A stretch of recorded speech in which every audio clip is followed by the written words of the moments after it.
اور اس لیے کوئی بہتری کی توقع نہیں. صرف ایک چیز ہے کہ جو اس انسیکیورٹی ہے, جو کوئی پالیسی لے نہیں رہا, کوئی فائنل, کملا ہیرس بھی گھبرا رہی ہیں کہ بھئی اگر اسرائیل کو پش کرنا ہے. ابھی جو ریسنٹلی کتاب آئی ہے اس کے اوپر یہ جو وار کے نام سے مشہور ہوئی ہے, اس میں بھی یہ حالانکہ دکھایا تو یہ گیا ہے کہ جو پریزیڈنٹ بائیڈن ہے وہ بہت ناراض ہیں اسرائیل سے, لیکن وہ جو ناراضگی ہے وہ چاہے گالم گلوچ کی حد تک تو ہے, اور وہ ان گالم گلوچ کا ذکر بھی ہے اس کتاب میں, لیکن اس میں کوئی نظر نہیں آ رہا کہ اس کا اثر پڑ رہا ہے. کیوں کہ وہ بھی اتنے خائف ہیں کہ چاہے ناراض ہوں پرائم منسٹر نیتن یاہو سے, ان کی اتنی ہمت نہیں کہ جو ویپنز سپلائی کیے جا رہے ہیں امریکہ جو دے رہا ہے اسرائیل کو, اس میں کوئی کمی نہیں آ رہی. ٹھیک ہے, فرانس کی طرف سے آیا ہے اس میں بیان کہ جی ہم ویپنز نہیں سپلائی کریں گے اس میں, اور برطانیہ نے یہ کہا کہ خاص قسم کے ویپنز ہم نہیں دیں گے, لیکن امریکہ تو پوری طرح سے مدد کر رہا ہے اسرائیل کی. تو اس لیے مائنر فرق یہ ضرور پڑے گا کہ ایک پالیسی واضح ہو جائے گی جب جو پرو اسرائیلی لابی کے جو ووٹس ہیں, جو ڈر ہے دونوں پریزیڈنٹس کو اس وقت وہ کھل کے نہیں سامنے آ رہے.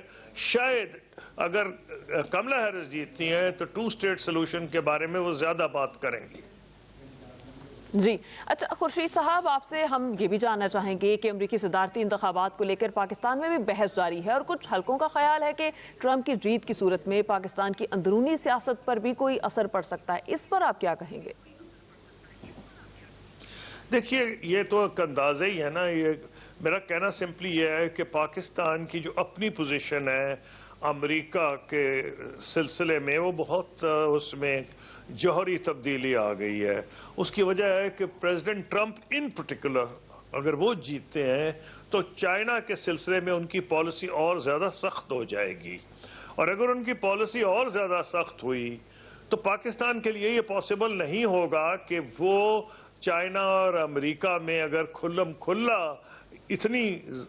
ٹینشن ہو جائے کہ وہ پھر امریکہ کا ساتھ دے. پاکستان کی پالیسی یہ ہے کہ ہم دونوں سے دوستی چاہتے ہیں, لیکن ایک بات کلیئر ہے کہ انڈیا امریکہ کا اسٹریٹجک پارٹنر ہے, کیونکہ امریکہ اور انڈیا کا کامن انٹرسٹ ہے چائنا کی ابھرتی ہوئی طاقت کو کنٹرول کرنا. تو چائنا کو تو روپ انہوں نے کر لیا ہے انڈیا کے خلاف, لیکن پاکستان کے لیے بالکل ممکن نہیں, نہ اس کی پبلک اوپینین اجازت دے گی. اس لیے اگر پریزیڈنٹ ٹرمپ جیتتے ہیں تو پھر یہ ہوگا کہ حالانکہ ہم نے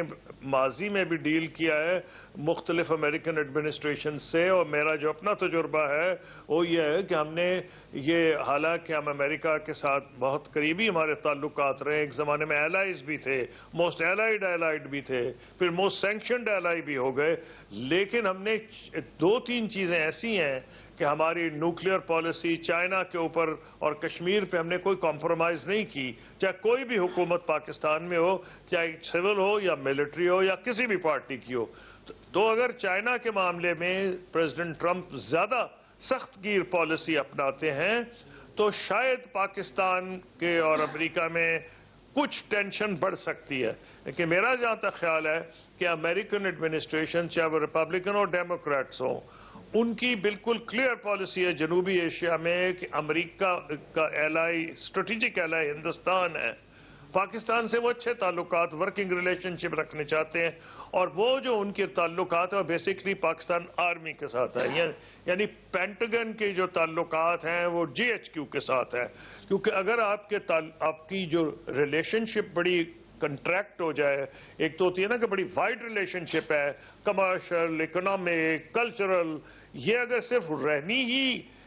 ڈیفنس کے حساب سے اور اینٹی ٹیررزم, تو وہ لمٹ ہو جائے گی to relation between GHQ یعنی Pakistan army and the American military یعنی کہ پینٹاگن. تو اس میں یہ ہے کہ جو بھی ریلیشن شپ ہوگی پاکستان کے لیے یہ کہ امریکہ بہت زیادہ انٹرسٹ لے پاکستان کی ڈیولپمنٹ میں یا پاکستان کی اندرونی سیاست میں, جب سے امریکہ نے فیصلہ کیا, اور یہ پہلے پریزیڈنٹ ٹرمپ کا فیصلہ تھا کہ وہ افغانستان سے نکلنا چاہتے ہیں, اور دوحہ میں جو ٹاکس ہوئیں اس میں پاکستان نے ان کی مدد بھی کی تھی, کہ وہ وہاں سے نکلنا. اور جہاں تک پریزیڈنٹ بائیڈن کا تعلق ہے وہ تو ایک بہت بھوڑے طریقے سے نکلے ہیں وہاں سے اور بہت جلدی میں نکلے ہیں. اس لیے جب سے افغانستان سے وہ امریکہ کی فوجیں واپس گئی ہیں پاکستان میں ان کا انٹرسٹ اس لحاظ سے کم ہو گیا ہے. اور ٹرمپ ایڈمنسٹریشن جو ہے وہ نہیں چاہتی کہ وہ زیادہ اپنا فوکس پھیلائے انٹرنیشنل ریلیشنز. وہ چاہتے ہیں امریکہ فرسٹ جس کو وہ کہتے ہیں میک امریکہ گریٹ اگین. ان کی پالیسی آئسولیشنسٹ ہو سکتی ہے. تو میرا نہیں خیال ہے کہ کوئی زیادہ فرق پڑے گا کہ پاکستان کے اندرونی معاملات میں. لیکن جو امپورٹنٹ چیز ہے کہ جو آپ ڈیفنس پوائنٹ آف ویو سے جو میں آپ کو کہا تھا یہ اگر فارن پالیسی کے پوائنٹ آف ویو سے دیکھیں تو ڈیفنس میں تو ان کا ایک لمیٹڈ سا ایک ہے وہ ہے اس علاقے میں جو سیکیورٹی کے معاملات ہیں طالبان کے معاملات ہیں. اس حساب سے ان کا جیسے میں نے آپ کو کہا ایک جو کنیکشن رہ جائے گا وہ زیادہ تر پاکستان آرمی کے ساتھ ہوگا کیونکہ آرمی ان معاملات میں زیادہ ایک ایکٹر ہے. یہ جو چاہے افغانستان کے معاملات ہوں یا اینٹی ٹیررزم کے ہوں. صحیح، دونوں کے آنے سے کوئی زیادہ فرق نہیں پڑے گا. سابق وزیر خارجہ خورشید محمود قصوری صاحب ہمارے ساتھ موجود تھے. سر بہت شکریہ آپ کی قیمتی